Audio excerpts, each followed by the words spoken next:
An open heart caught on an open plane. An open spot just for me, I'm hoping they open lanes. I need a spot for my team, I'm hopeful we'll make a way. You keep it local, I'm thinking it's best for y'all to stay.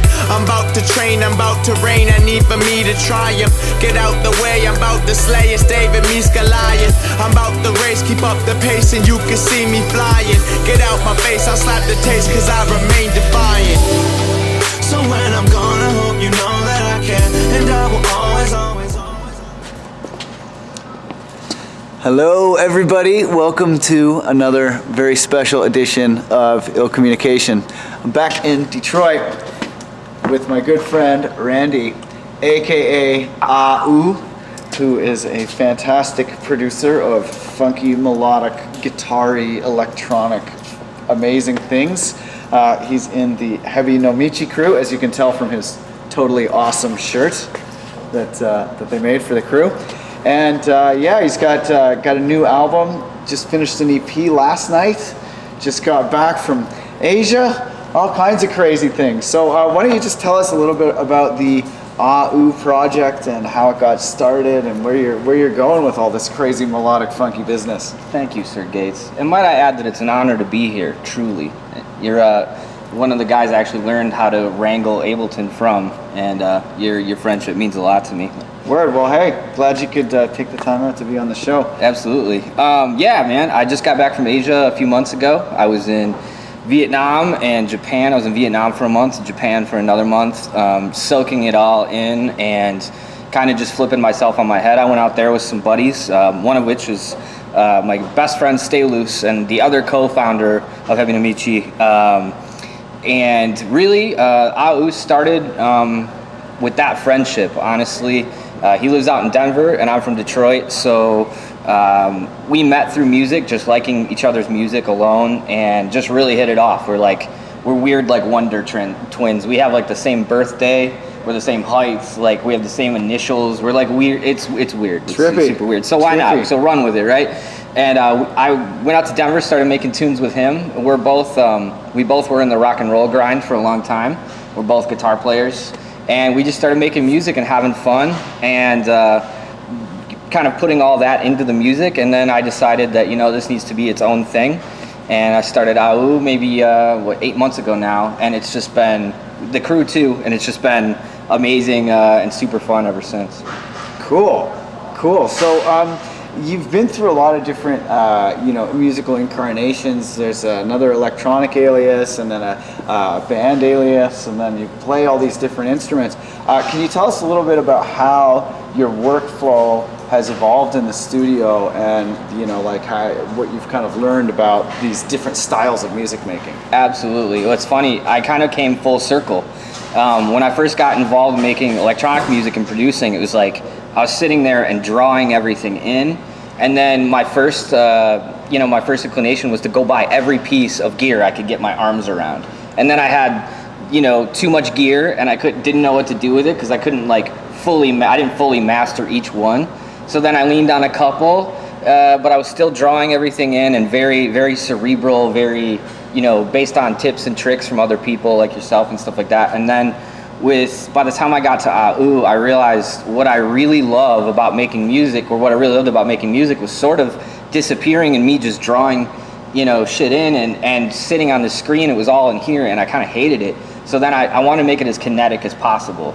So all of Ahh Ooh is me actually playing all the takes in. I mean, I go in and I nudge things here and there, but all of it, all the drum beats, all the hats, all the chords, all the instruments, everything. Even I've been limiting myself to working with majorly like two things, like the OP1. I love. I cannot get over how cool that thing is, and my guitar. And between those two things, for those who don't know what an OP1 is, why don't you explain a little bit about it and why you like it? The Teenage Engineering OP1 is just a phenomenal synth. You're usually in two schools if you know about it. You either hate it and you think it's an immense ripoff, but you secretly want it, or you think it's incredible and realize that for what it is and for what it does, it's unmatched. And basically what it is it's, if I had to explain it in a sentence, it's like a synthesizer that was like built around practical limitation. And when in the creative process, that's like immense. Like knowing, because we have so many options, we can literally make any sound, we can do anything. Like when do you stop screwing with the sound? When's enough is enough? Like you have to have a commitment phase, and the OP1 is all about commitment phases. I mean, it's cool. It's super rad. And it's like the tiny little guy, right? Like yeah. It's about this big. It's made out of aluminum. It's got like aircraft grade potentiometers in it. I mean, it's super cool. It's super over the top. But OLED screen, and it works like you have 4 tracks, and it works just like it's got a tape machine emulator on it, which is really rad. And it sounds amazing, and you get the wackiest things out of it that you would not get out of any VST quickly. I mean, you could put a chain of things together, but that would take you 4 seconds in the LP1 to smash together. So cool. Yeah, and it's got just that like that real characteristic kind of tone to it. I can hear it now. When I hear it, I know it's it. Sometimes, you know, it's just like it's got its own signature. Spell or whatever, where you're just like, oh, Yep. I know what that is. Exactly. Cool. No, it's incredible. That's awesome. So, if you could go back in time, knowing what you know now, and give yourself some advice, like years ago, what would you tell yourself in the past? That's a really good question, and the answer to that is master the basics without getting a bunch of plugins and a bunch of bullshit. Like, if you have Ableton, before you go stacking a bunch of plugins and stuff, you can make really, really dope shit with just the stock Ableton stuff. Like you really can. And when you get to the point where your mix is clean, you understand the basics of sound staging, compression, and EQ. So your dynamics, your know how to build a synth and how to make it how you want it. Sound staging.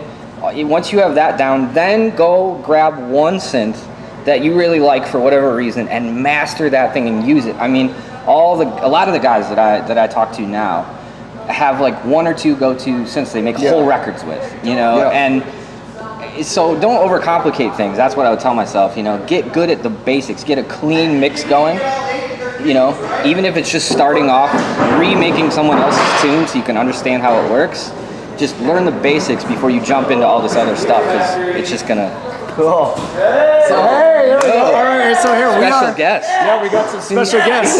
All right, so we are here checking out. Oh yeah, what's up? Delicate hugs. What's up, brother? KJ Sawka, the bass monster. We are. KJ Sawka just showed up. We're here in the warehouse for Burst. That's right. Is a very cool audio production company. Yeah. And we're hanging out with our friend Nick, who's just off camera. Nick's over here. Who runs a very cool company here. Nick, get over here, come on. Yeah, come get in our video. Yeah. So wow. Suddenly we have a full house. Yeah, this is a hip hop video right now. We're in a hip hop video. It is. I was telling you, it looks like a Buster Rhymes video. Yeah, they're pretty good. So that's Nick, who runs this very cool company here, and then we got KJ in the house, and KJ and I are getting ready to kick off the official start of the Unsung Heroes tour. That's right. Which could be pretty good. He's been working at hitting my tempo. I think he's starting to get it down. Yeah. At the first of the year, I was drifting quite a bit. It wasn't hitting that jazz rhythm. Yeah, you gotta, double time. Yeah. Do you like that movie with him and that horrible Yeah, jazz you haven't seen our movie. You gotta see our movie. Oh, you haven't seen it? Yeah, you haven't seen our movie. Yeah. But they based that movie off our trailer. I heard that. I read that in entertainment. They actually expanded it. Yeah, the delays for the trailer were such that they made the whole film actually and they beat us to it. Yeah, massive delays on the trailer. It finally came out post movie. Right on. Yeah. That's how that's entertainment. Well, it's good times. It's good times. But so KJ, yes. The battles are on. This is very exciting. This is on. And I've been training hard religiously. Yeah, it's good. Yeah. So can you tell us about some of the training that you've been going through to prepare? I've been training so hard that I cracked a rib. Yeah. Again. Oh, wow. Yeah. Oh, wow. Right here. Low one. Jeez. Yeah, low one. Yeah. KJ likes to crack rib cage. He likes to have a rib cage injury to start every tour. Yes. That's actually. I feel like I can jump vertically though. Okay.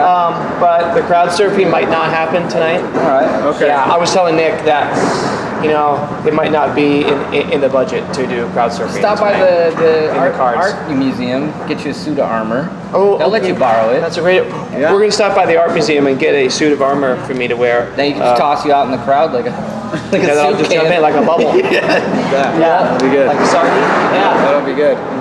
Cool. So I guess now's as good a time as any to kind of talk a little bit about what's actually going on for our Unsung Heroes setup. So KJ and I have been playing things live. We've been hitting lots of buttons, lots of times, and our new setup is pretty cool. Basically, it consists of me doing my typical DJ, VJ / finger drumming setup, where I have edited all these clips together for my songs, so each one of the songs has accompanying video parts, and then I also have cameras that I can turn on to either KJ or myself when we're doing our thing live. So KJ, when he plays, he's always using, like, he doesn't have a DJ / finger drumming setup, so he's always drumming, and I switch over to a camera. So that means because he's always drumming, then he doesn't need to have VJ content ready. So it's like it really works. So then KJ, Well, Dylan had it all ready too. You know, Forever prepared. yeah, he's forever prepared. yeah, man, like a good Boy Scout. I was born with sticks in my hands, and he was born with everything else. Yes, yeah. So it's pretty cool. We both have some pretty different styles of doing the live setup. Where Yes. I'm in more of like a sound pack style. If you've seen any of my videos, it's all like a drum rack, and there'll be some phrase triggers and then some one shots, and I can kind of basically be like holding down certain notes and playing other notes.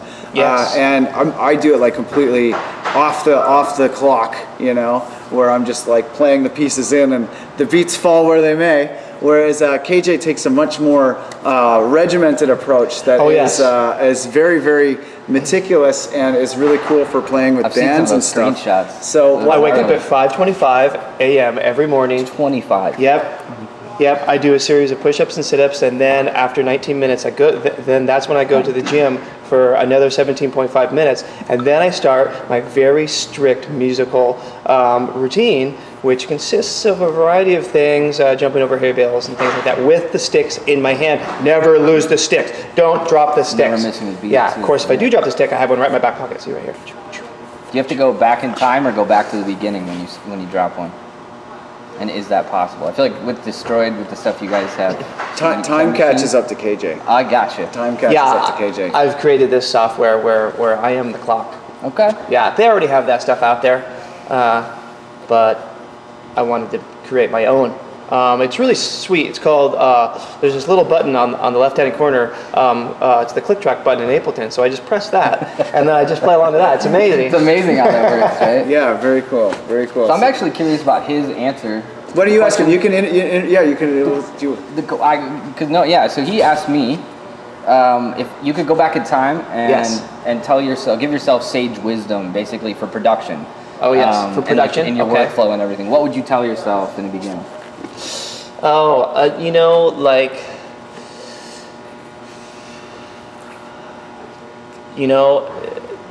Just finish the song. Just get the song finished. Okay. It's the most important thing, I think.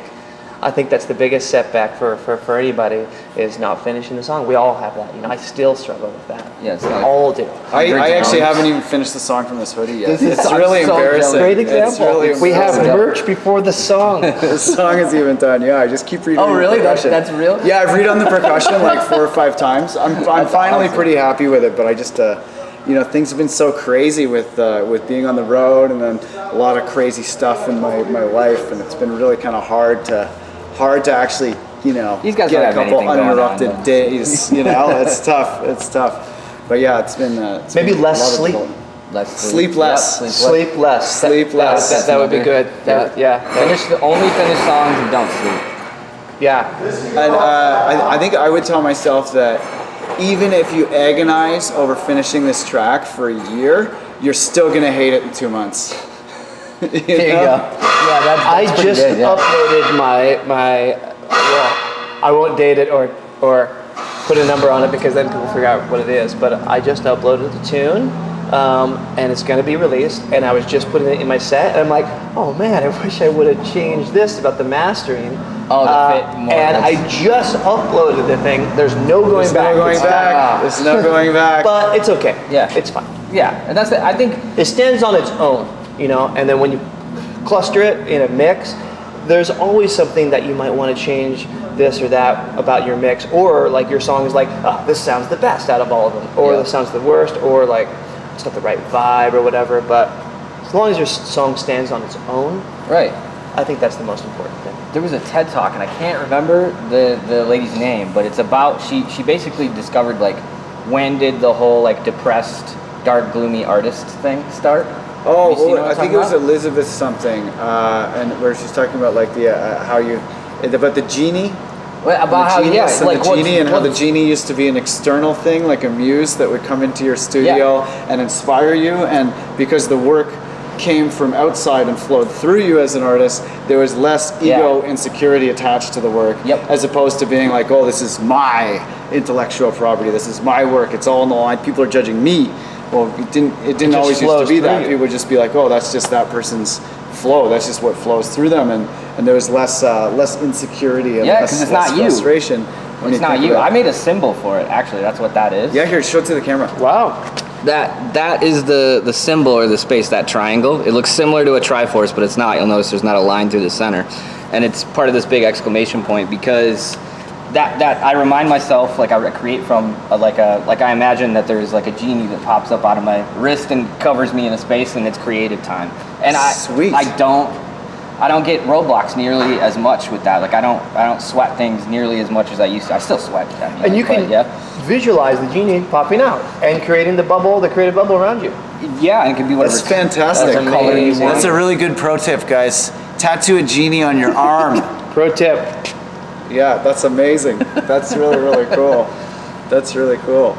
Right on, right on, man. I'm really, really pumped for the show and for the rest of the Unsung Heroes tour. Where, you know, it's kind of a never-ending tour. Like you can keep adding dates. Yeah, you just know? like the movie, just like the story. Yeah, totally. So we're just gonna keep adding dates, but yeah, we got a lot of really exciting shows planned, and it's really you know, it's only gonna evolve and get weirder and stranger and more live and And more locked. Yeah, Oh, yeah. Yeah. yeah. I really want to do more tunes where we're playing together like a band too. We have 2 of them where we're playing together like a band so far, but we got to Those do are more of them. by far the funnest tunes to play. Yeah, they're super fun. If you guys Because need it gets a guitar little player, lonely. Let me Yeah. know. Oh, yeah. If you guys need guitar, I'm there. When we look at each other and there's only one person playing, it's a little lonely and a little, you know. Right? It's like, Yeah. oh, I wish I was playing right now too. Right? Yeah. Or like the opposite approach, like he's doing all the work. All the work. All the Yeah, work. you gotta room each other in the in-betweens. Yeah, totally. know? Get like fans and stuff. Yeah. I brought some animal masks, so Yes, yeah, you that'll be did. good. Yes, That'll you be did. good. Yeah. Wow. So that'll be good. Yeah, it's definitely gonna I'd be stoked to see what gonna you be guys come action up with packed. too, yeah. Well, hey, you know, on that note, we got to go get ready for the show. Thank you guys so much for watching. Don't forget to subscribe, and yeah, lots of love. Hope you got something good out of it, and maybe some of you go get Genie's tattoo on your arm or something. All right, lots Genie of love. tattoo. Yeah, Thanks so thanks for much. having me, brother. Always Yeah, good to see these careful, guys. delicate hugs, Oh yeah, delicate hugs. Sorry, Yeah. little light Doing squeeze. both hands. Oh yeah, and here I'll give you guys a quick tour of the warehouse full of speakers and shit. Yes, speakers.